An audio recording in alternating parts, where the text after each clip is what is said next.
Bismillahirrahmanirrahim. Assalamualaikum warahmatullahi ta'ala wabarakatuh. Alhamdulillahi rabbil alamin. Wassalatu wassalamu ala ashrafil anbiya wal mursalin wa ala alihi wa sahbihi ajma'in. Subhanaka la ilma lana illa ma 'allamtana innaka antal alimul hakim. Asyhadu an la ilaha illallah wahdahu la syarika lah wa asyhadu anna Muhammadan abduhu wa rasuluh. Allahumma salli wa sallim wa barik ala sayyidina Muhammad wa ala alihi wa sahbihi ajma'in. Amma ba'd. Alhamdulillah, pertamanya marilah sama-sama kita merafakkan setinggi-tinggi kesyukuran kepada Allah Subhanahu wa ta'ala di atas segala anugerah yang telah diberikan kepada kita, dan mudah-mudahan semua anugerah itu kita syukuri dan akhirnya kita mendapat rahmat redha Allah Subhanahu wa ta'ala. Jadi alhamdulillah, hari ini dan ketika ini Allah masih lagi memilih kita semua untuk sama-sama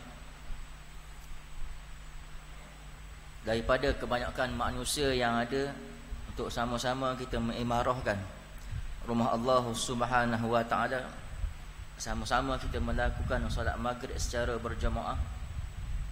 Dan mudah-mudahan dengan ruang masa yang ada ini sedikit sebanyak memberi peringatan kepada kita semua. Mudah-mudahan adanya sedikit panduan dan juga ilmu yang diberikan, yang dicahayakan oleh Allah Subhanahu wa ta'ala kepada kita sementara kita menunggu masuknya waktu Isyak.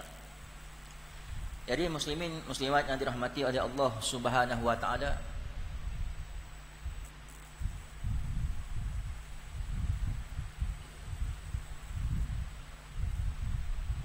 petang tadi sebelum saya mari ke masjid ni, tadilah bukan petang lah, sebelum ataupun ketika azan berkumandang, kita keluar pada rumah tu, bila duduk dalam rumah tu, bila nak keluar tu, kita tengok langit rasa macam pelik sikit. Mungkin orang lain perasan ke tak perasan, wallahualam. Dok kita tengok cahaya tu macam cahaya kuning gitu. Tak? Sebab mungkin matahari nak tergelam. Tapi bila kita tengok tu, kita rasa macam maksudnya macam dekat je nak berlaku. Walaupun ia tergelam waktu yang tepat yang sama, tapi seolah-olah kita nampak tak, dunia semakin hari semakin dekat untuk sampai kepada penghujung dia. Dalam keadaan kita tengok suasana dunia hari ini, banyak perkara-perkara yang kita rasa tidak sepatutnya berlaku, tetapi di akhir-akhir ini banyak perkara-perkara yang sepatutnya kita imami ataupun kita pegang secara bersungguh-sungguh, tapi akhirnya ramai di kalangan umat manusia yang hari ini terus leka dan juga lalai dengan apa yang berlaku. Di antaranya bagaimana kita melihat golongan para alim dan ulama sangat mudah dipermainkan pada hari ini. Tak?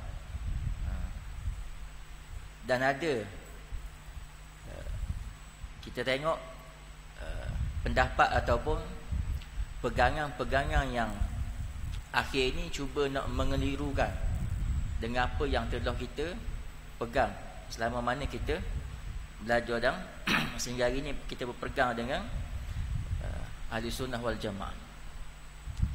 Jadi muslimin muslimat yang dirahmati oleh Allah Subhanahu wa ta'ala, mudah-mudahan dengan majlis ilmu yang ada, dengan penganjuran program-program ilmu yang nak mendekatkan kita kepada Allah Subhanahu wa ta'ala di masjid ataupun di negeri kita ini, mudah-mudahan terus berlangsung untuk memberi kefahaman kepada kita dalam kita nak bertemu dengan Allah Subhanahu Wa Taala.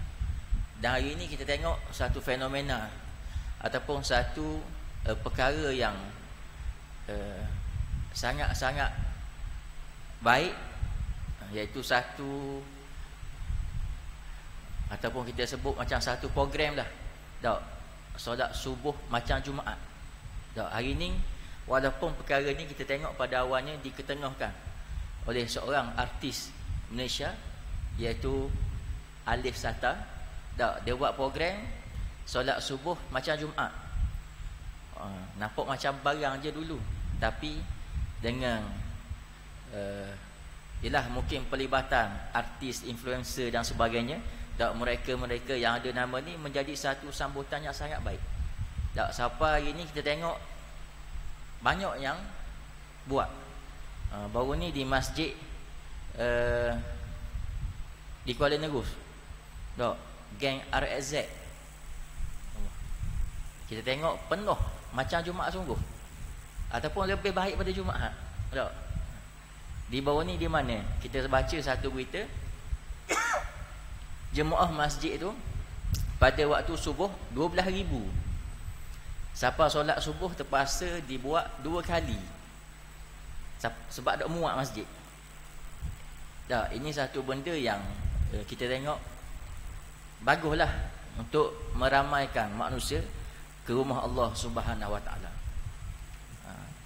Dan banyak tempat lah nak buat. Katanya selepas ni di masjid negeri, Masjid Abidin pun akan buat dengan perancangan-perancangan yang ada. Tak, mungkin orang nampak di Masjid Abidin tu dia buat 500 t-shirt terawal kepada orang mayawah. Tapi tak tahulah, dia tengah bandar tu Masjid Abidin, tak tahu berapa ribu. Tak. Jadi banyaklah tempat-tempat yang nak buat satu benda yang orang kata baiklah untuk tengok, supaya orang kata, tapi bukan saja mari sembahyang subuh, tapi dia ada pengisian yang ada. Tak, ada tazkirahnya, tak, ada peringatan, ada program santai dan sebagainya.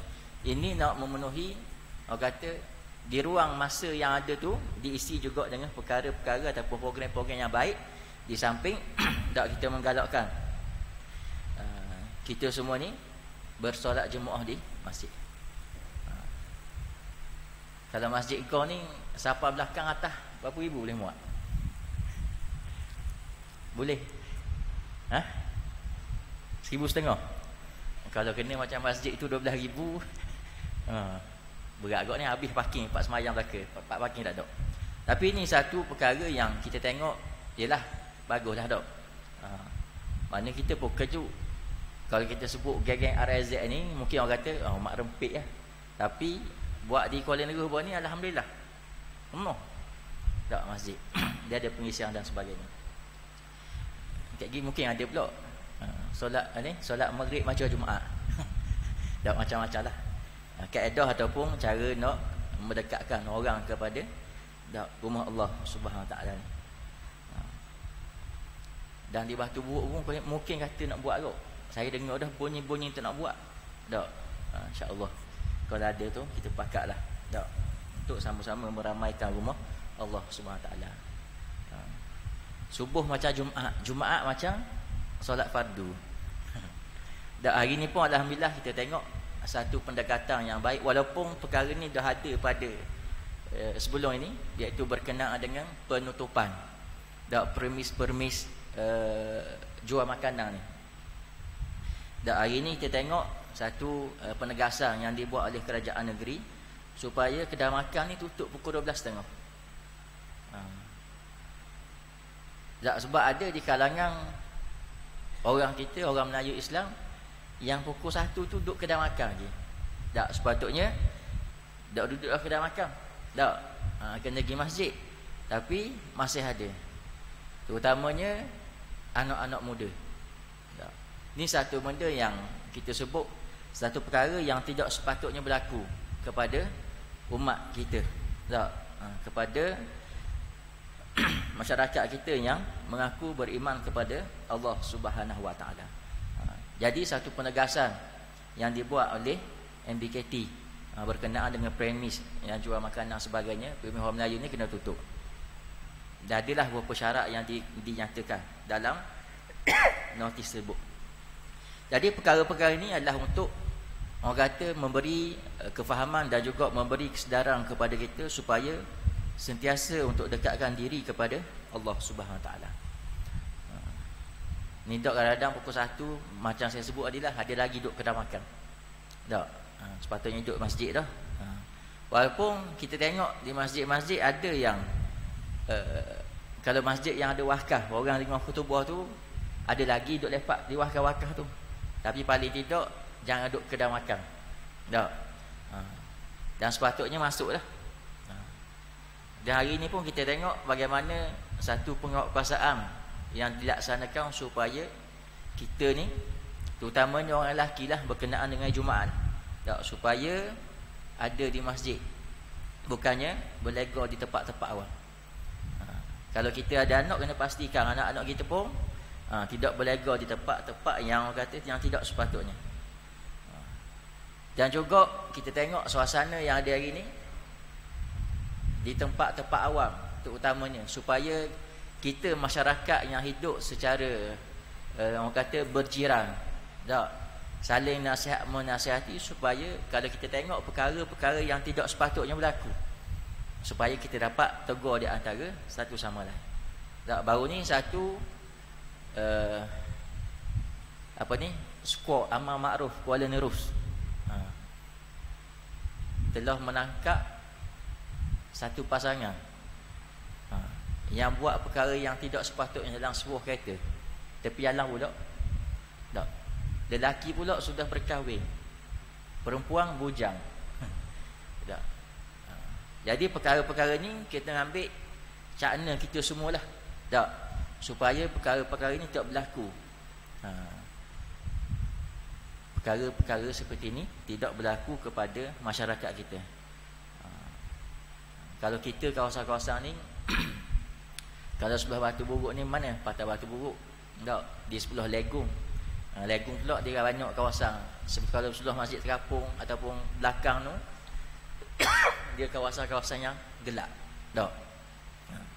Jadi perkara ni perlu ambil peranan kita semualah, insya-Allah. Mudah-mudahan Allah Taala lindung kita, Allah Taala pelihara kita daripada perkara-perkara yang tidak sepatutnya. Jadi muslimin muslimat yang dirahmati oleh Allah Subhanahu Wa Taala sekalian, untuk malam ini marilah sama-sama kita mendengar satu hadis daripada Nabi sallallahu alaihi wasallam.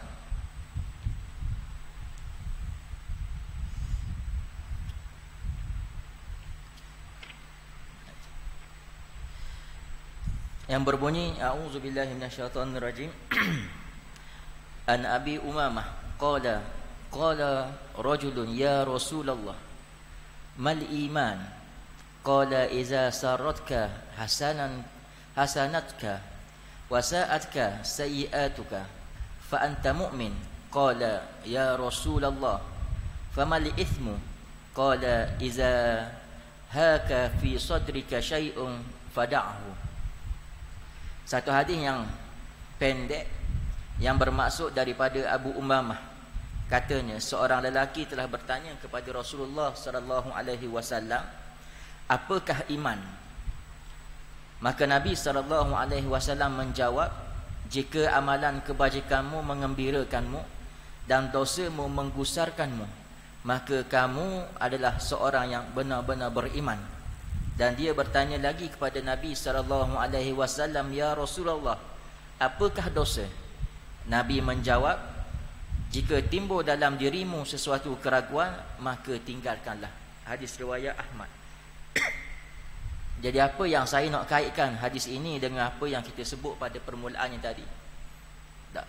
Sekiranya berlaku sesuatu di hadapan kita ataupun berlaku dalam diri kita, perkara-perkara yang akan melihat adakah kita ini beriman, betul-betul beriman kepada Allah Subhanahu Wa Taala, ataupun kita tidak beriman kepada Allah Subhanahu Wa Taala. Sebab keimanan kita ni sebagai hamba Allah Subhanahu Wa Taala, sebagaimana yang kita tahu, kadang-kadang iman kita naik tinggi, kadang-kadang iman kita turun rendah. Kadang-kadang iman kita ni kuat, kadang-kadang iman kita dok cetong. Sebab apa? Sebab inilah yang dikatakan sebagai manusia yang tidak terlepas daripada melakukan kesilapan dan juga dosa kepada Allah Subhanahu Wa Taala. Sebab sifat kita ni adalah lemah. Tak. Sifat manusia ni adalah lemah. Yang tak lari daripada melakukan kesilapan. Sebab itulah dalam setiap doa kita minta ampun dengan Allah Subhanahu Wa Taala setiap hari dah. Supaya kita dijauhkan daripada perkara-perkara yang tidak sepatutnya. Kita berlindung, kalau kita baca maksurah itu, kita minta lindung daripada sifat malah. Kita minta berlindung daripada sifat yang tak baik. Sebab kita manusia ni banyak perkara yang lemah dalam diri kita. Sebab adanya akal dan juga nafsu yang menjadi, orang kata, yang mengawal kita ni. Sebab dia saling berkait di antara satu sama lain. Dan hari ini kita berada pada bulan Rajab. Tok Imam baca dah tadi, wa balighna Ramadan. Tak lama dah ni, 9 Mac. 9 Mac. 1 Ramadan. Kalau ikut kalender lah. Kita doa supaya disampaikan kita pada bulan Ramadan. Bulan Ramadan ni sangat-sangat menguji keimanan kita. Tak, walaupun kita baca hadis, tak ada dah hatu setan ni. Ya, kita je. Tapi banyak lagi dugaan yang Allah Ta'ala akan uji kepada kita. Ni di antaranya tempat-tempat yang nak uji keimanan kepada Allah Subhanahu Wa Ta'ala. Jadi bulan ni, bulan Rajab, Syaban, Ramadan, bulan tempat untuk kita dah mula melatih diri kita untuk bertemu dengan Ramadan. Ada di kalangan kita ni telah mula berpuasa. Tak, mungkin telah berpuasa sejak 1 Rajab baru ni. Sampai sekarang terus. Tak, sebab beramal dengan hadis yang mengatakan bahawa Nabi pun start pada Rajab ni, Nabi dah bermula puasa. Tak, sehingga 3 bulan. Ada yang buat 3 bulan direct, ada. Dulu zaman belajar boleh buat, sebab tak sibuk benda lain. Tak, tak ada tanggungjawab benda lain. Tapi dah habis juga 3 bulan. Selang selidah dan sebagainya. Tak, bulan ni adalah untuk kita terus melatih. Tak, diri kita untuk bertemu dengan bulan yang Allah Ta'ala janjikan kemuliaan, iaitu Ramadan. Start ada latih. Anak saya nombor 2 pun ni, dia tengok mak dia nak puasa, sebuah baba esok nak puasa, sahur bangun. Tapi hari Rabu sekolah pula ada sukang. Dia ambil tu, saya tak puasa dah, apa? Letih minum air. Tak apalah. Budak umur 8 tahun. Tak, tapi bukan kita pun suruh dia nak puasa, dia tengok orang puasa nak puasa, tak apalah. Jadi kita dah mula untuk melatih diri kita supaya bila bertemu dengan Ramadan ni, kita telah mendapat satu stamina yang kuat, yang hebat untuk menjalani bulan yang mana yang penuh dengan cabaran, bulan yang mana yang penuh dengan ujian. Walaupun sebagaimana yang kita sebut tadi, bulan Ramadan ini tidak adanya gangguan daripada syaitan dan juga perkara-perkara yang dia sebut syaitan lah mudah. Tak, kena ikat dan sebagainya. Yang ada kita sahaja dengan diri kita. Ada nafsu dan juga akal yang akan mengawal kehendak kita pada bulan Ramadan. Jadi muslimin muslimat yang dirahmati oleh Allah Subhanahu Wa Taala,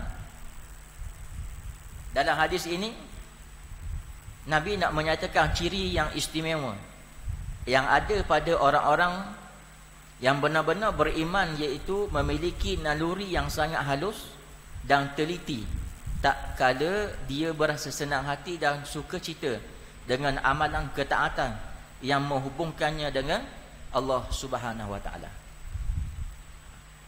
Apa yang nak digambarkan kepada kita ataupun yang nak dinyatakan kepada kita di sini adalah memiliki naluri yang sangat halus dan teliti. Tak, kalau kita buat perkara yang baik, perkara yang mendekatkan diri kepada Allah Subhanahu Wa Taala, dengan perkara tersebut akan memberi ketenangan dalam diri kita. Ini nak menggambarkan bahawa di situ adanya keimanan ataupun ketaatan kepada Allah Subhanahu Wa Taala. Atau sebaliknya, dia akan merasa sempit dada serta gusar apabila melakukan maksiat dan dosa-dosa yang memutuskan hubungannya dengan Allah Subhanahu Wa Taala. Buat perkara yang tak comel, buat perkara yang melanggar hukum hakam Allah Subhanahu Wa Taala, kita akan rasa gelisah. Dan perkara ni jugalah yang akan memutuskan hubungan kita dengan Allah Subhanahu Wa Taala. Dan ni ramai kita dengar orang mati mengejut. Tahu? Mati mengejut ni biasanya jatuh. Saya baru ni tak lihat tidur malam. Sebab mari sakit dada. Tak, kadang-kadang kita tengok sahabat kita umur 39, umur 40. Dulu kalau umur gini ni awak tak berasa dengan mati. Tak? Orang kata orang berusia cepat nak mati. Tak? Dan ni umur 30-an, awak 40. Tak, ramai yang mati mengejut. Bila mari rasa sakit dada ni, tak boleh nak tidur. Sebab apa? Sebab mikir, kalau aku tidur ni, aku rasa tak bangun dah esok. Jadi kita rasa takut nak tidur. Sebab apa? Sebab Allah Ta'ala mari ujian tu, dia mari rasa sakit dada. Padahal kita pernah cek, tak ada masalah jantung. Jantung ada. Tak ada masalah jantung, pernah cek. Tapi bila mari rasa gitu, kita rasa, ya Allah, nak tidur takut. Tak? Waktu kita rasa sedar, rasa kalau aku tidur ni esok orang gerak tak bangun, pakai panggil orang mandi nazah lah. Itu. Dah sekali pukul 4 baru boleh tidur. Pukul 4 baru boleh tidur. Itu pun lepas rasa lega sikit. Itu pun mikir lagi ada bangun tu, kejut subuh tu, Allahu Akbar. Hidup lagi. Takut. Takut mati tau. Ada tak sini orang tak takut mati? Ada? Ada sebut mati ni takut ke tak takut?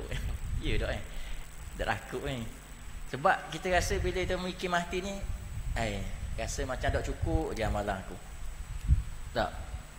Sebab dulu saya pernah baca dalam hadis ni, dalam kitab ni, berkenaan dengan ada 3 golongan manusia yang bila mati, bila bertemu dengan Allah Subhanahu Wa Taala, kita ingat amalan kita banyak. Tak, kita buat amalan banyak dah ni. Tapi bila bertemu dengan Allah, rupa-rupanya kosong. Sebab apa? Sebab antara golongan yang disebut dalam hadis tersebut, orang alim mengajar, rupa-rupanya dalam keadaan tersebut dia riak dan sebagainya. Tak, buat amalan banyak dah, tapi di sana adanya perkara yang dia rasa okey dah, tapi Allah Ta'ala kesang dalam hati dia ni ada perkara-perkara yang tak comel, menyebabkan segala amalan yang dia bawa dengan Allah Subhanahu Wa Ta'ala ni, bila timbang rupanya tak ada benda. Timbang takut juga sebenarnya. Nak jumpa dengan Allah Subhanahu Wa Ta'ala. Sebab apa tahu lagi tersebut pada awalnya tadi, kita ni manusia yang penuh dengan perkara-perkara yang tidak terlepas daripada melakukan perkara-perkara yang maksiat kepada Allah Subhanahu Wa Ta'ala. Jadi takut sebenarnya. Tak. Kalau okey dah, kalau dia yakin lepas. Tak. Tapi kita sebenarnya kita akan bila sebut kematian, kita akan sebut. Kita akan takut dan sebagainya. Walaupun kita tengok, tak, kita ada sahabat kita meninggal, kita pergi kubur, kita dengar orang baca talqin. Tak, dengar tu rasa gerung dalam hati nak menghadap Allah Subhanahu Wa Ta'ala dengan perkara-perkara yang dibacakan kepada kita. Tak, talqin ni bukan nak beri bingat kepada orang mati tu. Orang mati tak dengar dah baca talqin pun. Tak, hak dengar, hak keliling, hak mari kubur ni. Tak, baca supaya peringatan kepada hak mari dengar ni. Bukan baca untuk orang hak mati tu. Tak dengar dah dia. Dah hak kita pergi kubur ni dengar peringatan kepada kita. Tak. Jadi perkara-perkara ni kita memberi satu kesedaran kepada kita untuk terus berbuat kebaikan kepada Allah Subhanahu wa taala.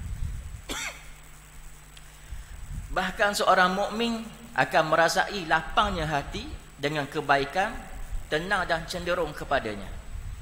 Sebaliknya pula, dia pula akan merasa ragu-ragu, bimbang dan takut untuk melakukan dosa. Dan hadis ini menghuraikan perkara tersebut dengan jelas dan terang. Hadis ini Nabi bawa kepada kita dengan jelas dan juga terang, berkenaan dengan mereka yang beriman, betul-betul beriman kepada Allah Subhanahu wa taala, dan siapakah mereka yang tidak beriman kepada Allah Subhanahu wa taala.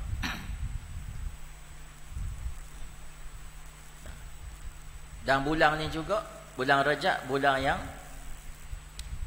bulan berkenaan dengan solat.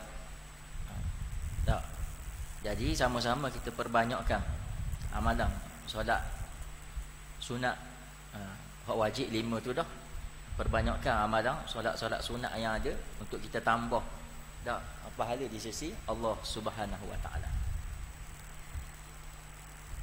Yang keduanya disebut berkenaan dengan naluri kejiwaan. Ini terasuh dengan tazkiyah, pembersihan rohani, dan tidak terbiasa dengan kotoran hati.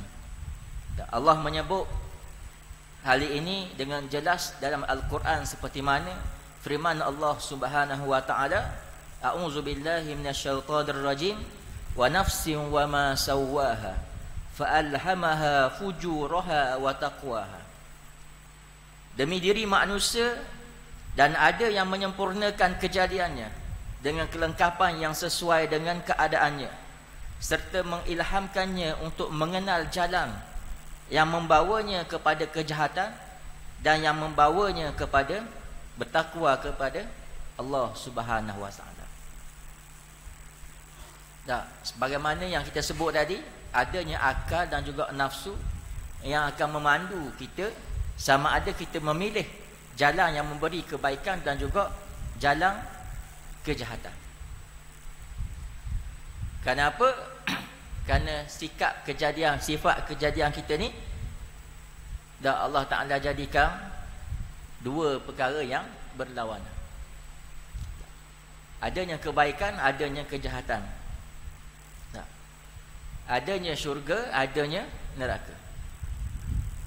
Dan firman Allah Subhanahu wa taala lagi, wa hadainahun najdain, dan telah kami menunjukkan kepadanya dua jalan, iaitu jalan kebaikan untuk dijalaninya dan jalan kejahatan untuk dijauhinya.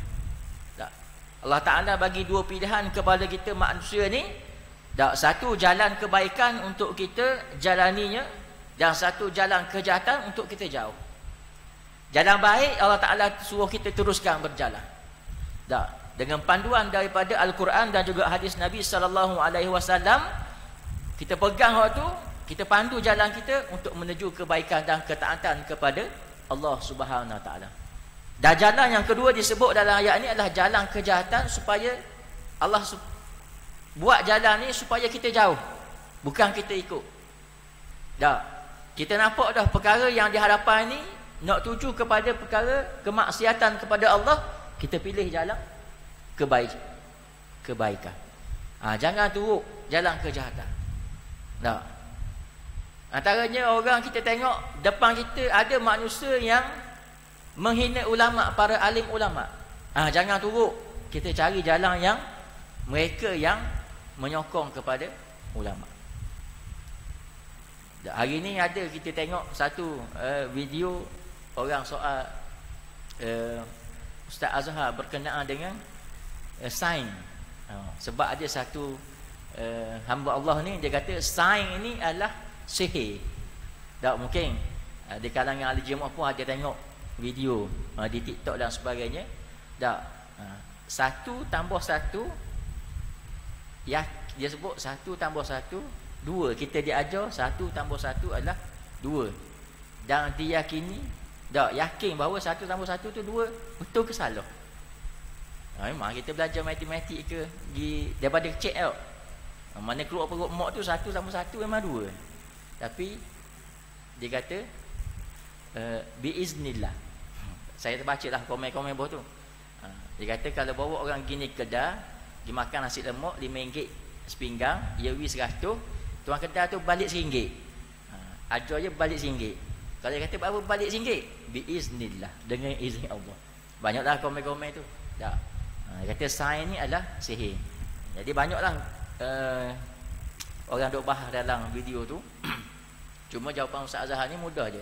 Sebab ada juga yang komen tu disebut dia ni jawab atas nama akidah. Ustaz Azhar dia jawab atas nama akademik. 1 + 1 2. Pula dia kata kalau cikgu, kalau kita ambil SPM, anak-anak kita ambil SPM learning, jawab matematik ke sains ke, ada soalan yang kira-kira 1 + 1 kita tulis biiznillah. Ustaz Azhar jawab itu. Agak-agak lulus tak rasa? Tak lulus. Ustaz Azhar ni jawab simple gitu je. Tak. Lepas tu masa matematik ke, masa sains ke, cikgu hak masuk tu, cikgu matematik, cikgu sains ke, ahli sihir. Ustaz Azhar, dia jawab secara seluruh. Orang jawab hak masuk tu cikgu lah, cikgu matematik, cikgu sains lah. Dah. Matematik sihir ke tak? Tak. Tak, cara dia jawab soalan tu dengan perkara yang nak memahalkan orang. Jadi banyaklah. Ada orang kata Jabariyah lah, banyak lah. Jabariyah macam-macam. Kau nak sebut tu panjang.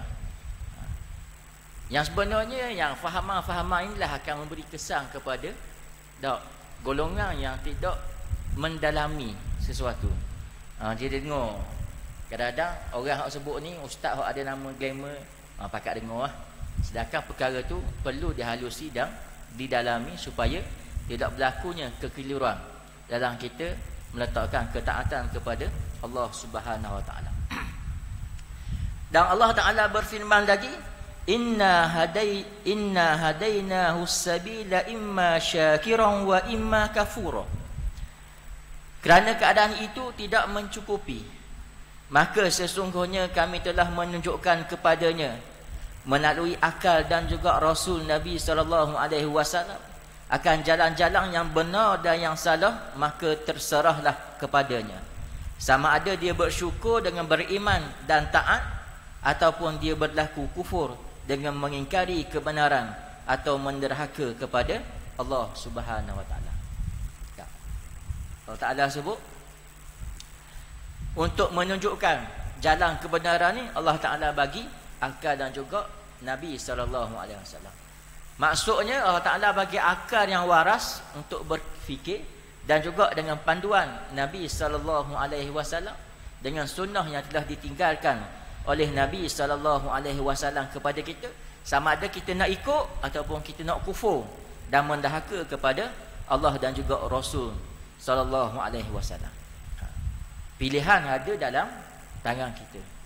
Dan semestinya dah kita yakin bahawa bila kita beriman kepada Allah Subhanahu Wa Taala ini, kita akan memilih jalan yang dibawa oleh Nabi SAW dan syariat yang telah diwahyukan oleh Nabi diwahyukan kepada Nabi SAW. Tidak ada seorang pun daripada kita nak ikut jalan kufur. Tidak ada seorang daripada kita ni, hatta orang kecil ataupun budak kecil sehinggalah sebesar-besar seusia-usia orang tu, mesti dia meletakkan satu target untuk mengikut Nabi SAW. Tidak ada daripada kita ni, bila kita tanya nak ikut kufur ke, nak ikut syukur, nak ikut jalan Allah SWT, tidak ada. Dan diyakini tidak ada seorang pun daripada kita untuk mengikut jalan kufur.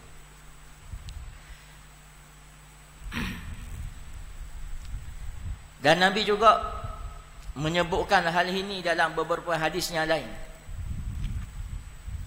Di antaranya Nabi sebut dalam satu hadis, sabda Nabi SAW, al-birru husnul khuluq wal ithmu ma haka fi sadrika wa karahta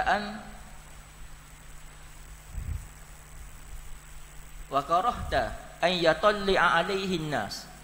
Yang bermaksud kebaikan itu adalah akhlak yang mulia, manakala dosa pula sesuatu yang menggusarkan dalam dada dan kamu tidak suka pula manusia menyaksikannya. Tak. Hadis ini Nabi sebut kepada kita, tak, ketaatan ataupun kebaikan itu adalah satu akhlak yang baik, yang mulia. Dan dosa ini perkara yang menggelisahkan, yang menggusarkan kita, dan perkara tersebut kita lakukan tak, pada keadaan yang tidak dilihat oleh manusia. Ada tak orang buat jahat tak, supaya dilihat oleh manusia? Tak ada. Tak. Ada orang nak zina depan pintu masjid? Tak. Tak. Sebab tu Nabi sebut ni, perkara yang jahat ni, perkara dosa ni, kita tidak suka manusia tengok. Sebab ada tak, takut juga orang tengok. Tak, kan buat situ kan, kena katok situ je. Tak, kubur dekat pula, katok-katok tanah situ. Mandi sini, tanah situ. Tak.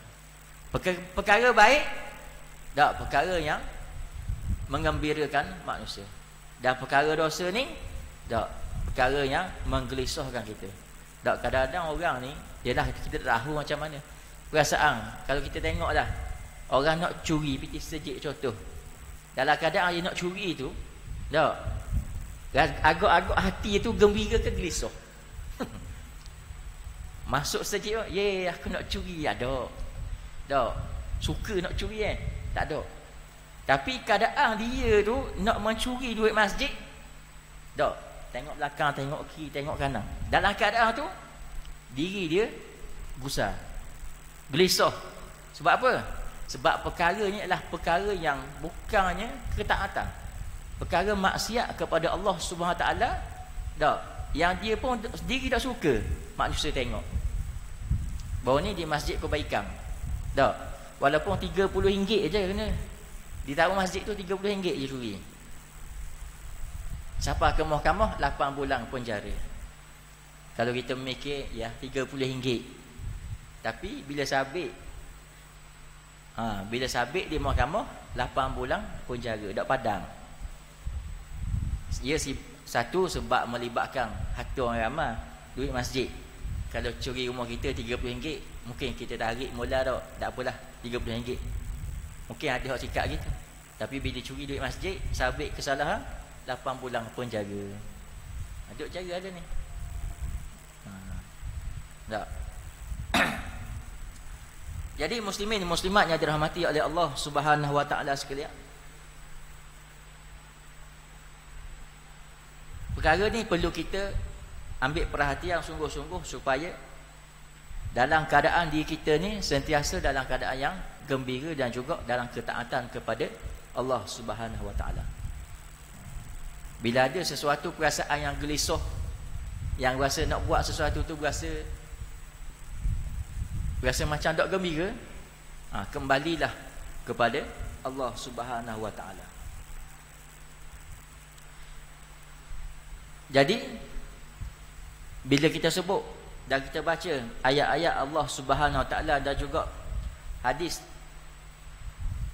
yang disabdakan oleh Nabi sallallahu alaihi wasallam ini, meskipun begitu, jika hatinya terasa senang dan juga lapang dengan tipu daya ataupun disebut buruk, kagum dengan diri sendiri, yakni ujub, bongkak takabur dan berhenti daripada beramal, sesungguhnya dia telah terjerumus dalam kerugian yang sangat besar.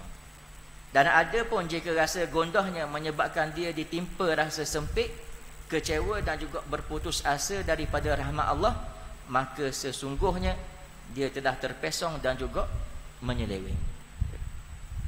Jadi dalam keadaan ini kita mesti berhati-hati dalam meletakkan sesuatu perkara dalam diri kita. Dalam keadaan kita nak buat ataupun melakukan sesuatu, pilihlah dengan akal yang waras kepada Allah Subhanahu Wa Taala, dengan berpandukan dengan wahyu yang diturunkan oleh Allah Subhanahu Wa Taala kepada Nabi sallallahu alaihi wasallam, yakni Al-Quran, untuk menjadi panduan dalam kita menyusun kehidupan kita. Sebab hari ini kadang-kadang manusia memilih jalan yang sangat mudah untuk mendapatkan ilmu dan juga mendapatkan panduan. Kerana adanya kemudahan teknologi, kadang-kadang ada manusia di antara kita yang sangat senang Walaupun tak salah mencari ilmu dan teknologi yang ada, tak kita dengar dah pasang handset aja dan sebagainya, tapi kena pandai menilai dan juga memilih perkara supaya tidak kita terseleweng daripada panduan asal yang dibawa oleh Nabi sallallahu alaihi wasallam. Jadi muslimin muslimat yang dirahmati oleh Allah Subhanahu wa taala, walaupun malam ni kita sebut hadis yang sangat pendek, kita baca hadis yang sangat pendek, tetapi asasnya adalah untuk melihat, untuk meletakkan diri kita ni dalam keadaan sentiasa kepada ketaatan kepada Allah Subhanahu wa taala. Walaupun ada disebut akal dan nafsu, yang dua perkara ini kita kena dalam keadaan yang waras untuk melihat sudut ataupun perjalanan kita sama ada mengikut jalan yang betul-betul kepada Allah Subhanahu wa taala ataupun jalan yang kufur kepada Allah Subhanahu wa taala. Dan saya yakin dengan kewarasan akal yang Allah Taala berikan kepada kita semua, kita mampu untuk memilih jalan yang terbaik, untuk memilih, untuk menjadi panduan dalam kehidupan kita sebelum kita bertemu dengan Allah Subhanahu wa taala, insya-Allah. Jadi saya rasa sekadar itu sajalah pada malam ni. Mudah-mudahan Allah Taala pilih kita, Allah Taala tetapkan istiqamah kita dalam mencari ilmu Allah Subhanahu wa taala dan juga dalam kita memberi ketaatan kepada Allah Subhanahu wa taala. A'udzubillahi minasyaitonir rajim. Bismillahirrahmanirrahim. Allahumma rabbana atina fid dunya hasanah wa fil akhirati hasanatan wa qina azabannar. Wa sallallahu ala sayyidina Muhammadin wa ala alihi wa sahbihi wa sallam. Walhamdulillahi rabbil alamin.